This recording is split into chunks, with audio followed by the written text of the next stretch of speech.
Well, welcome to another Friday night, and you can see that I'm still not in my normal location, on my work vacation. Last week we did a test that was really designed to be a tool to help people figure out if they have complex trauma or C-PTSD. And it's basically a rough draft. I'm sure it's going to be added to as we go along. Not sure yet how to grade it, but hopefully it was helpful. And I told you that tonight we'd give a second test. So last week's test was designed to help you understand your ways of coping, your ways of thinking, your triggers, how you respond when things get triggered, just to see if there was signs of trauma there. This week's test is based on the ACE test, the Adverse Childhood Experiences, which was a test designed to see if a child had trauma and the effects of that trauma. And it consisted of 10 questions. And what became evident was that it was a very useful tool, but it didn't give a comprehensive picture of complex trauma. It only gave a picture of single event trauma. And I was reading Dr. Bruce Perry, and he was saying when this test first came out, the response was much like the scientific community responds to everything, which was they just ignore it because it's new. And then they begin to criticize it and try to find flaws with it. And that's what happened with the ACE test, and that's what's happened with the concept of complex trauma and trauma in general. But now they're at a point where they are accepting it and fully adopting it and seeing the value of it. But he feels very strongly that it's a great tool, but not complete tool. And so I've been giving a lot of thought to what would be questions that could be asked to help people explore their childhood, their upbringing, what their family of origin was like, that would help them get a sense of whether they had complex PTSD. And so that's the focus of this test. It's not looking on how you are responding in adult life. It's looking at what life was like for you growing up in your home. And hopefully, again, it will give you a lot of insight. Now, let me say two things. For some of you, you're going to go through the 60-some questions that I'm going to give, and you're going to answer some of them, and you're going to go, oh, does that mean I have complex trauma? Not necessarily. The more questions that you answer affirmatively, the greater the chance that you have complex trauma. If you only have one or two, it just is an alert to you that you need to be aware and think about, how did that affect me? And the second thing that I want to say before we start our test is, I'm not out to bash parents. I'm not out to blame parents. There's no perfect parents. What I'm out is to understand unhealthy things in parenting styles that impact the kids negatively, so that when they get older, it could set them up for problems. And that's all this is to give you insight into how things in your family of origin might have affected you. So let's get started. We're going to start with the ACE test, and then we're going to go to 50 plus more questions that I've come up with that I hope will just add to the effectiveness of understanding if you have complex PTSD. So let's begin with the ACE test. 10 questions, and you put a no or a yes, and basically the research is about how many of the 10. So if you got 3 out of 10, then certain risks will be true of you. 4 out of 10, even greater risk of certain things, etc. So question 1, did a parent or adult in the household often or very often swear at you, insult you, put you down, or humiliate you, or act in a way that made you afraid that you might be physically hurt? Question 2, did a parent or other adult in the household often or very often push, grab, slap, or throw something at you, or ever hit you so hard that you had marks or were injured? Question 3, Did a parent or person at least 5 years older than you ever touch or fondle you, or have you touched their body in a sexual way, or attempt or actually have oral, anal, or vaginal intercourse with you? And again, for some, this might be stirring up stuff, and you may need to just pause and come back to this later, and that's perfectly okay. Question 4. Did you often or very often feel that no one in your family loved you or thought you were important or special, or your family didn't look out for each other, feel close to each other, or support each other? Question 5. Did you often or very often feel that you didn't have enough to eat, had to wear dirty clothes, and had no one to protect you, or your parents were too drunk or high to take care of you or take you to the doctor if you needed it? 6. Were your parents ever separated or divorced? 7. Did you live with anyone who was a problem drinker or alcoholic, or who used street drugs? 8. Was your mother or stepmother often or very often pushed, grabbed, slapped, or had something thrown at her, or sometimes often or very often kicked, bitten, hit with a fist, or hit with something hard, or ever repeatedly hit over at least a few minutes or threatened with a gun or knife? What I would add to that one is you could also put, was your father or stepfather physically abused? Because we know that happens a lot as well. It's not just men abusing women. Question 9. Was a household member depressed or mentally ill, or did a household member attempt suicide? And question 10, did a household member go to prison? So those are the ACE 10 questions, the adverse childhood experiences, and there's lots of information about how they would score that based on how many out of the 10 you got right. I've done another talk on that, and given all of that research and scoring information if you want to look at that. But I want to move now to the questions that I've added to that I think would be helpful for people to determine whether or not they have complex trauma or complex PTSD. So question 11, did you have a parent who was a workaholic or who was away a lot due to work or travel? 12, were you placed in foster care or in the foster care system? 13, were you adopted? Now, I should point out that these aren't saying that you automatically have complex PTSD. What I'm pointing out is these could play a factor in setting you up to have complex PTSD. Question 14. You grew up in a single parent home. Question 15. One of your parents died when you were young. Question 16. You were an ethnic minority in your community. Question 17. You grew up in a large family with many siblings. Question 18.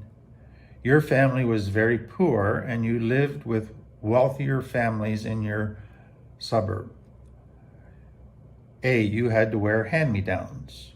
B, you couldn't participate in all the sports or activities that other kids in the neighborhood did. Question 19. If you were legitimately sad or crying, you were told A, stop crying or I'll give you something to cry about. B, go to your room and don't come out until you got a smile on your face. C, quit being such a baby or quit being a suck. D, quit feeling sorry for yourself. Or E, you're too sensitive. Or F, God doesn't like it when you're sad all the time. 20. If your family went through a loss, A, it wasn't talked about. B, everyone dealt with it by staying busy. C, people dealt with it by using humor. D, people dealt with it by zoning out in front of the TV or video games. E, some dealt with it by being angry all the time. F, some dealt with it by sleeping a lot. 21. One of your parents seemed to make time to play with the neighborhood kids, but not with you. If your parent did spend time with you, it was only to do stuff that they enjoyed.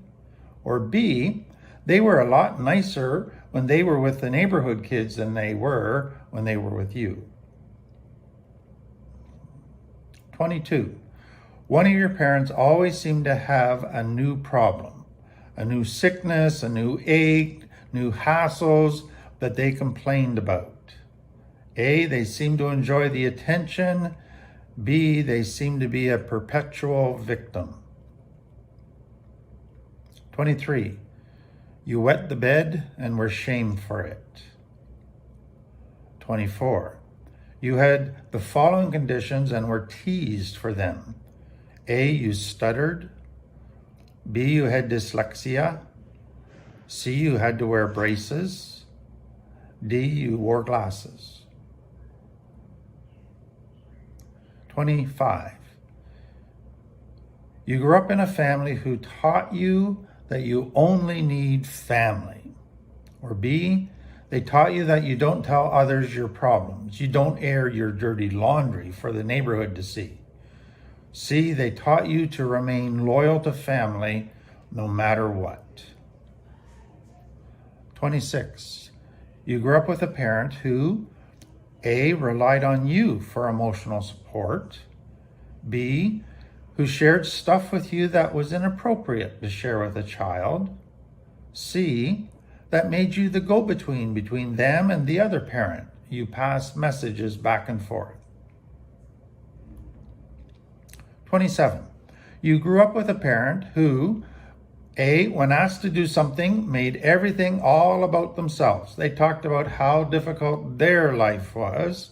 Or B, they gave sighs and rolled their eyes when you asked them for anything. Or C, was narcissistic and taught you that you were selfish for asking for anything. 28. Your parents sometimes said they hoped that you were a boy, that's if you were a girl, or they hoped you were a girl if you were a boy, or they wished you had never been born because you've been so hard to handle.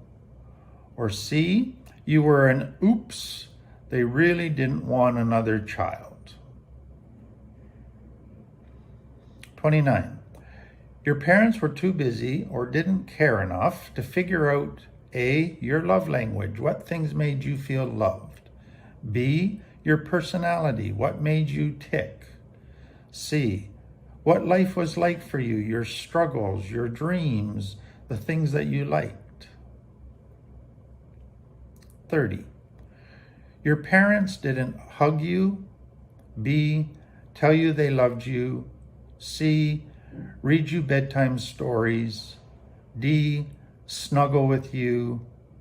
E, do things you wanted to do, like build a fort or have a tea party.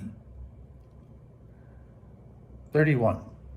One or both of your parents was very volatile emotionally, especially when they were angry. Or B, they yelled a lot.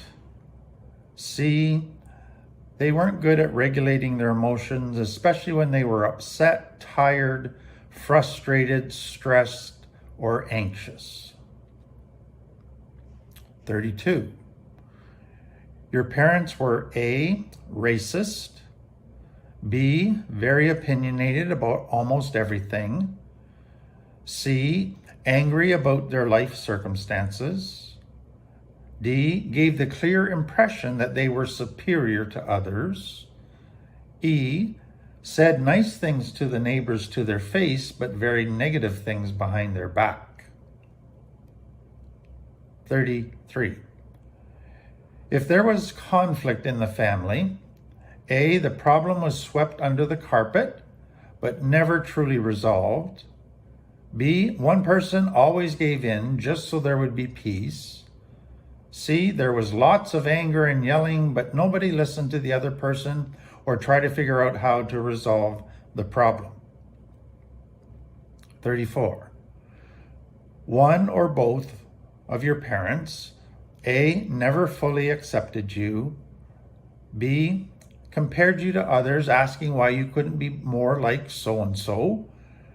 C, teased you in ways that hurt. D, gave more criticism than encouragement. E, would always find something wrong with what you did, no matter how well you did it. 35. Your parents only connected with you, A, if something more important wasn't happening.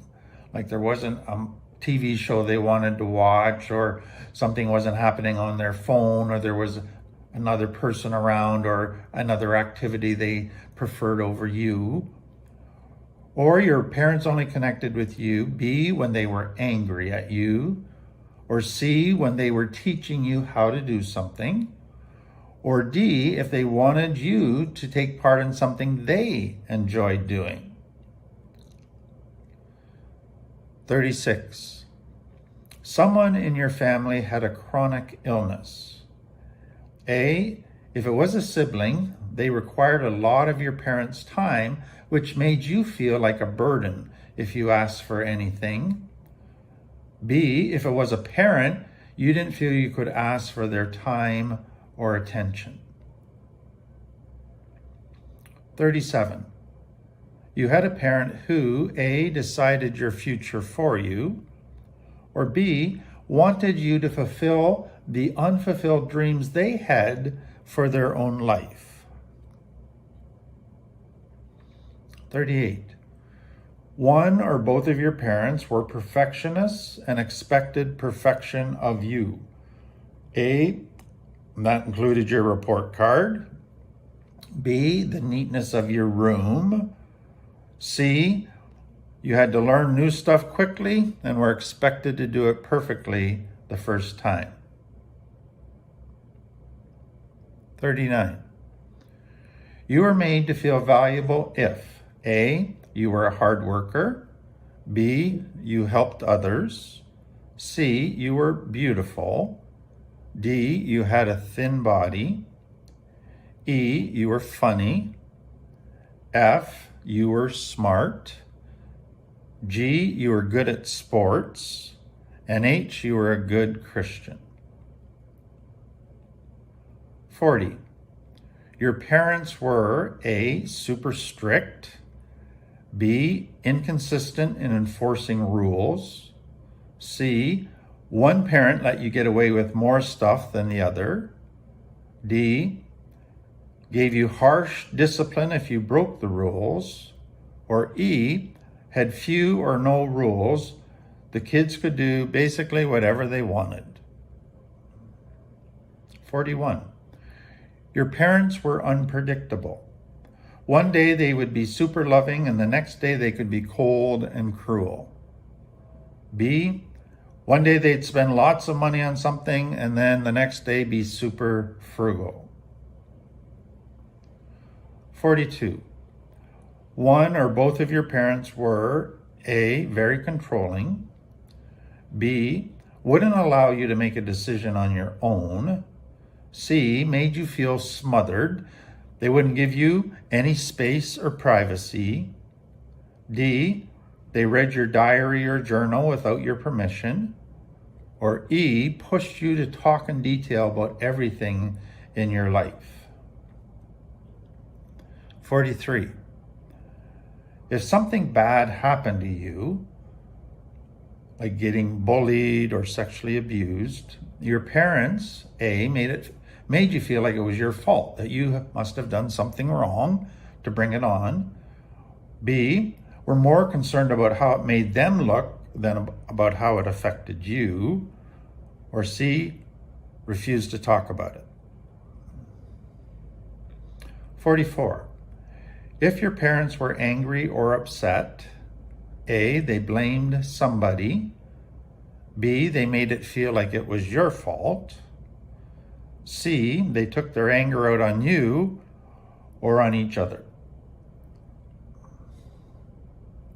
Number 45. There was a double standard in your family. A, dad or mom could live by a different set of rules than the children. B, they could show anger or sadness, but the children couldn't. The children were expected to be happy all the time. C, they could complain or blame, but the children couldn't. 46. One of your parents was treated as being inferior to the other. A, they were regularly treated with disrespect. B, they were controlled. C, they had to constantly serve the other or make sacrifices for them, but it wasn't reciprocated. 47. Your parents told you, A, God is watching everything you do, so you better be good. B, God will be mad at you or punish you if you do something wrong. C, being sad or depressed or angry or having anxiety is a sin. D, God allowed you to be sexually abused. E, if you don't follow their church, you will go to hell. F, God hates gay people. Or G, they use the Bible as a weapon to attack you and control you. 48. You didn't feel safe in your family to share your deepest struggles. A, because you'd be laughed at or teased if you did. B, it would be blabbed to others. C, nobody would be empathetic or be willing to talk about it. D, they would just change the subject to a more comfortable topic. 49. In your family, A, manners in public were a subject of great emphasis. B, success was seen as having wealth, a nice house, a good job, fit bodies, social respect. C, what others thought of you is more important than how you actually were. So you had to put on a show when you were in public. D, you began to feel that your behavior was about making your parents look good. It was all about them. 50. You didn't receive much validations. A, your parents were afraid it would make you proud, give you a big head. Or B, they only pointed out what you did wrong, not what you did right. 51. You don't feel you were unconditionally loved. A, you felt loved only if you obeyed and did what they wanted. B, only if you did extra things for your parents did you receive love. C, you only received love if you conformed to their beliefs. D, you only received love if you didn't have any problems. And E, you received love if you made your parents look good. 52. In your family, emotionally expressive people were seen as weak and immature. B, stoic people or people who were reserved emotionally were seen as boring and no fun. Or stoic and people who were reserved emotionally were seen as strong. 53. One of your parents had irrational fears or superstitions. A, of flying, or of spiders, or elevators, or snakes, or the 13th floor, a black cat, a full moon, or C, they spent a lot of time talking about conspiracy theories. 54. One of your parents regularly broke promises. A, of getting you something. B, of doing things with you. C, about Christmas or having a vacation or another special event. Or D, that they would stop their addiction. 55. One or both of your parents got very impatient with you when they were teaching you a new skill. A, they would quit trying after a very short time and say in a frustrated voice, "I'll just do it myself." Or B, they made you feel that you had to learn everything quickly and do it perfectly the first time. 56. Your parents liked to have wild parties where you witnessed adults having sex. 57. You were regularly exposed to pornography, masturbation, or playing doctor before the age of 10. It could be from siblings, friends, parents, cousins, babysitters. 58. As you look back, you can realize that you always felt tension, anger, stress, sadness in your household growing up. 59. One of your parents was a dictator, a military general. It was their way or the highway. B, there was no discussion about plans or asking you for your opinion. 60. You were made to feel that relaxation or self-care was A, laziness, or B, selfishness. 61.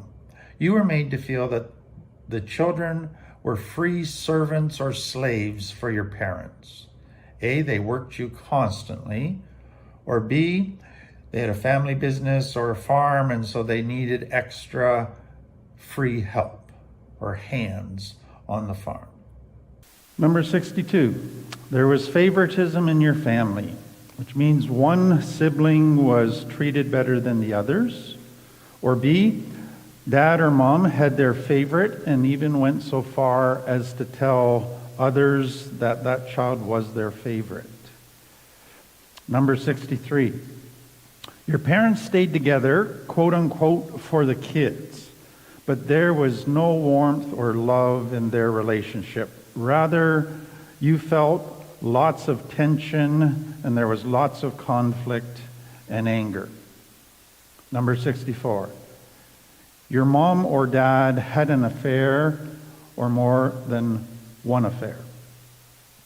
65, you saw the hypocrisy in your family, the double standard, the lack of respect and love, and you refused to go along with it. You refused to say it was okay.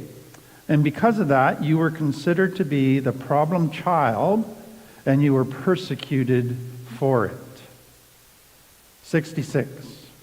Your family did everything together and were very proud of it, and they often talked about how close you were as a family. But you didn't feel it was as close a family as they tried to let on. Your family didn't share openly about difficult struggles or problems. 67. Your family did very little together. Everyone did their own thing. People had little interaction with each other. People sometimes ate their meals in their own room all by themselves. And 68.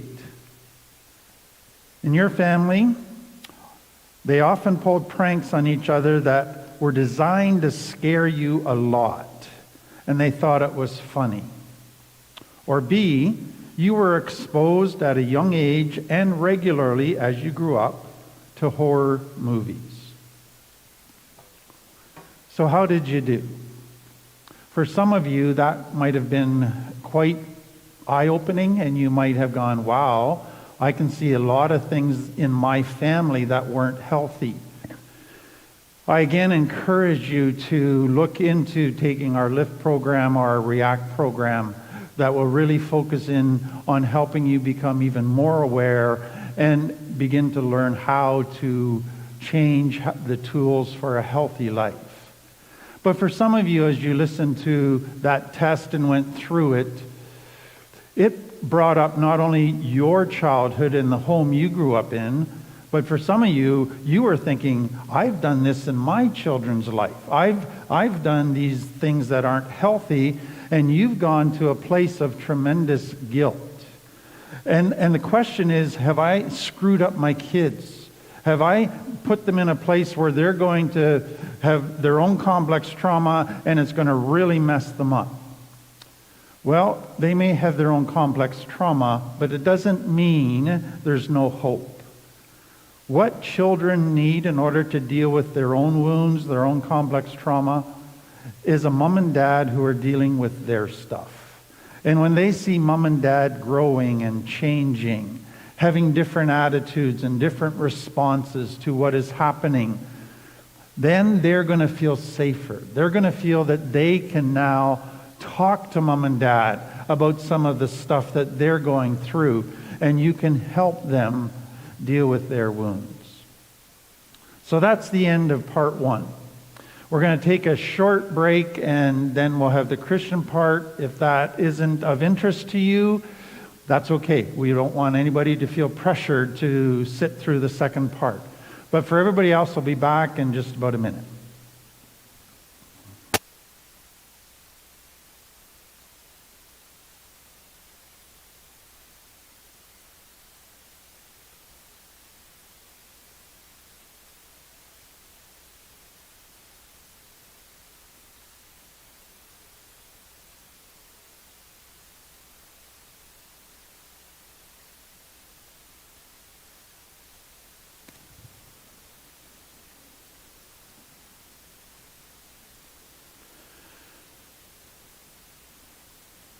Well, welcome back.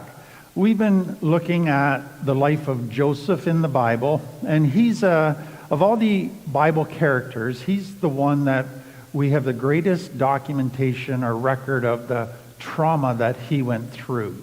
And where we're at in the story is that Joseph has been in prison on false charges. He's experienced great injustice. He was accused of rape when he didn't do it. And he's been thrown in prison without any chance of having a just trial. It looks like he's going to spend the rest of his life there. But then there's been 2 prisoners that have come in to prison while he's there. Pharaoh's cupbearer and his baker, the 2 close people to Pharaoh who were testing his food and drink.